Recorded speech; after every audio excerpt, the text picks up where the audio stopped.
So guys, now we are going to install this SQL on our Windows computer. Uh, you don't need to install this or any practice it. I want you to understand the backend of this SQL, like queries, and that's it. You don't need to practice. It's optional. If you want to practice, you can download this in Linux or in Windows. First, I will tell you the basics of SQL. SQL stands for Structured Query Language, and it's not a programming language. Uh, it stands for Structured Query Language, which means that we need to send the queries in a structured manner to get the information or to update the information in the database. Of course, there is a programming version of the SQL that is called PL/SQL, where you can automate the SQL queries and also can represent the variables. So we are not going into that much depth. We are just seeing the pen testing perspective about this SQL. So there are different versions of SQL: Oracle SQL, Microsoft SQL, etc. So the basic syntax will be the same, and what these guys will do is they will add some administrative commands. Like MS SQL contains somewhat administrative type of commands to create the databases or to share the databases. But the basic syntax of this SQL remains constant in all the languages. So we are going to download this MySQL. Let's Google search about this MySQL downloads, and you can see mysql.com is the website. And there is an enterprise edition. We don't want that, and we just go with this free community edition.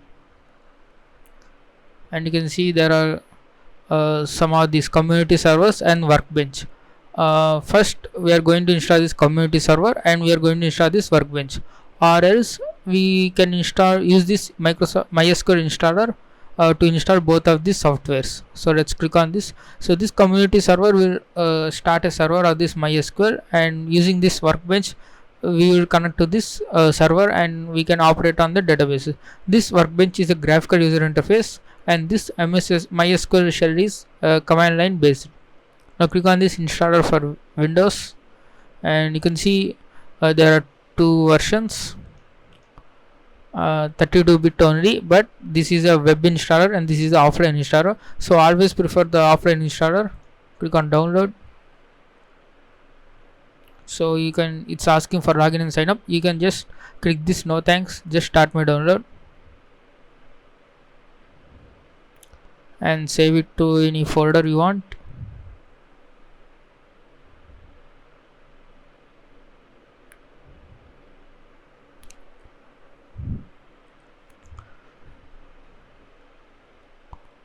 So meantime I will tell some theory about this MySQL. So this SQL is very nice subject, but also it's very difficult if you go in depth, because I just concentrate on the basics to pass my course in my college. There is a SQL course and it's very hard, and if you go in depth of this SQL you will encounter this term called big data. That is the newest term now going on, big data, and the oldest term is data mining, where you will have so much of data and you will extract the useful information from these databases and data warehouses. So we are not going that much depth, we are just seeing the basics and the penetration testing point of view of this SQL, where we can had this MySQL SQL vulnerability and how we can inject our own query. So my installer has been downloaded. Let me click on this.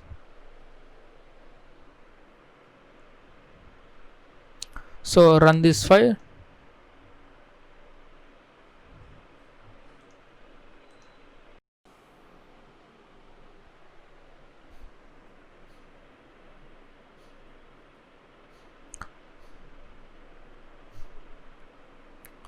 So now my MySQL installer has been started, and it's asking some options, and I will go with this developer default and click on next. You can see the contents that are going to be installed, and MySQL workbench is also going to be installed. You don't need to worry about installing separately. That's why click on this developer default, click on next, and the following requirements have failing the following products have failing requirements. So we don't need any of this now, because we are concentrating only on SQL basics. So if you want to connect to Visual Studio or to Python connector, you can install this. You can click on next. One or more products have not been satisfied. Yes, I want to continue. Now these products are going to be installed on our computer. Click on execute.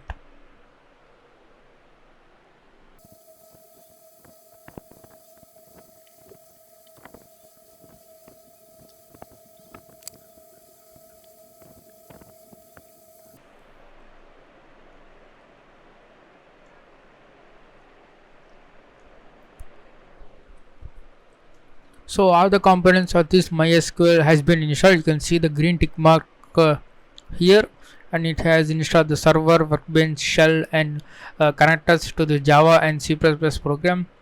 So you can import this, you can operate with this MySQL databases using any programming language. And now let's click next. Now we need to configure our server. Click on next.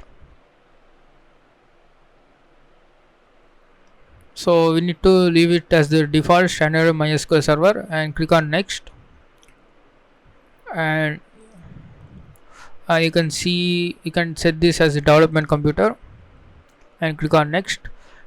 And you can see here the default port is 3306. You can change here, but I am not going to change. Click on next.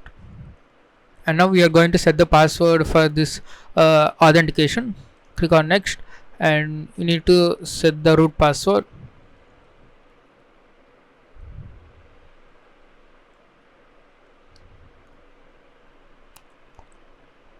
So let's click on the next and click on this. Okay, it's already been set to standard system account. And you can also uncheck this if you don't want MySQL server at the system startup, and I want this as a system startup. Click on next. Now we want to execute all these commands.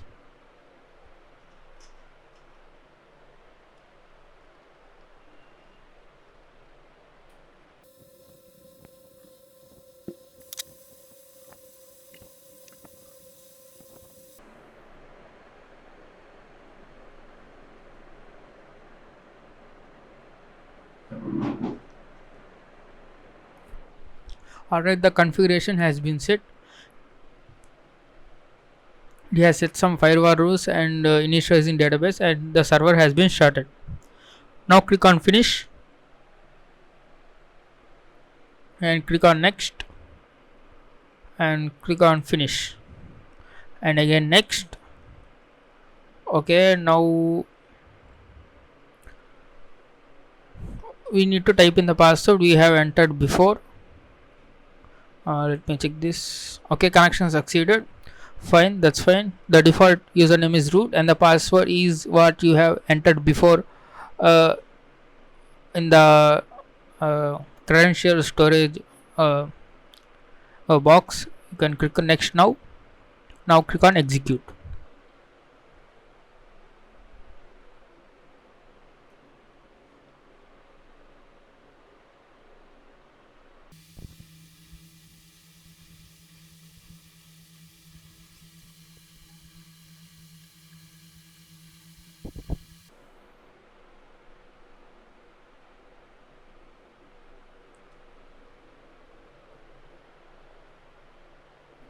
So now let's click on this finish and click on next, and now it's asking to start this MySQL workbench and shell. I just untick this shell. We only need the workbench. Let's click on finish.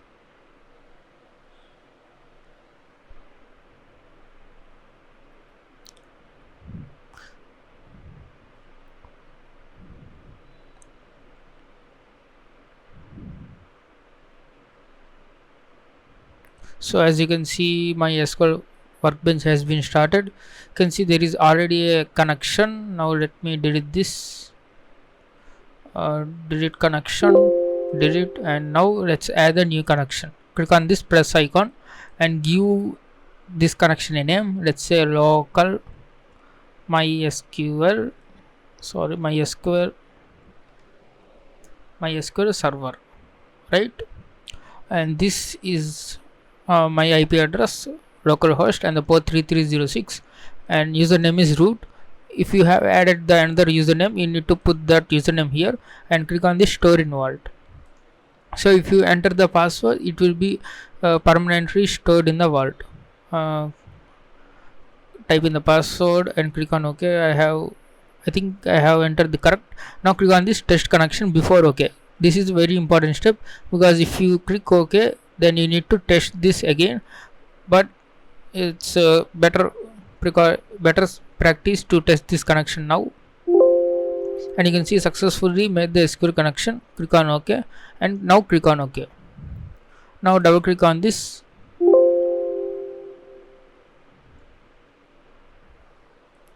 As you can see, now a interface has been opened. Now I can execute some SQL queries, then that will reflect on our database. You can also create multiple databases and multiple tables in those databases. So this is all about this installation of the MySQL Workbench, and in the next video we will see some SQL basics, and I will also explain this interface. No need to worry about that. The main thing is, even if you do not practice this MySQL queries, you need to just at least watch these videos, because it's very important. You will understand how the SQL works. I can just say the SQL injection by showing you the select command, and where the quotations will divide the one query into the two queries, and then I can just show you directly. But understanding this backend SQL basics, not only this SQL, also other backend will help you understand how this SQL injection or any other data is getting processed. So that's very important from the pentester point of view. So it's learn to the basics of this backend. So that's all for this video. I hope you have understood. If you just not install this SQL Workbench, just at least watch the basics video. I highly recommend to install this Workbench and practice the SQL